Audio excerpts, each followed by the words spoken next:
फूटा घड़ा। बेलमपुर नामक गांव में एक किसान रहा करता था, जिसकी बहुत छोटी सी खेत थी और उसके पास दो मटके थे, एक फूटा हुआ और एक सही, मतलब बिना फूटा हुआ। तो रोज किसान जब पानी भर के लाता तो फूटे मटके का पूरा पानी निकल जाता और भरा मटका पानी से भरा रहता। और जब भी मटका सोचता कि मेरे कारण सारा पानी गिर जाता है और किसान की मेहनत बहुत ही बेकार हो जाती है, तो बहुत उदास हो जाता है और बिना टूटा हुआ मटका उसका बहुत मजाक उड़ाता है और कहता है, ओए ओए फूटे गड़े, ओए ओए ओए इधर देख, इधर ओए, तुझको तो अपने ऊपर शर्म आना चाहिए कि तू एक ठीक से काम भी नहीं कर सकता। यह सुनकर फूटा गड़ा जोर जोर से रोने लगता है।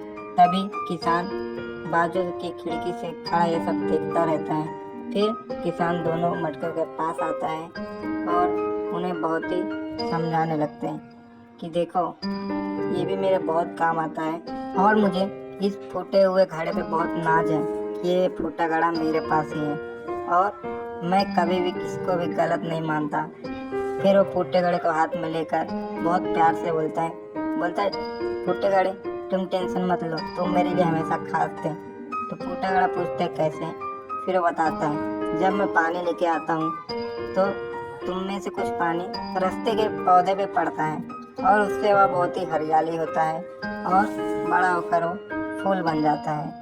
यह सुनकर फूटा घड़ा बहुत ही सुकून मिलता है और खुश हो जाता है। फिर किसान उसे और बात समझाता है कि बाद में वो जो फूलों को पानी मिलता है वो फूल बन जाते हैं और फिर मैं उन फूलों को बाजार में ले जाकर बहुत ही अच्छे दामों में बेच देता हूँ। इससे मेरे पास फूल के पैसे भी आ जाते हैं और मेरी मेहनत के भी पैसे मिल जाते हैं। तो फूटे हुए घड़े के ऊपर बहुत गर्व है और किसान इस बात पर हंस देता है।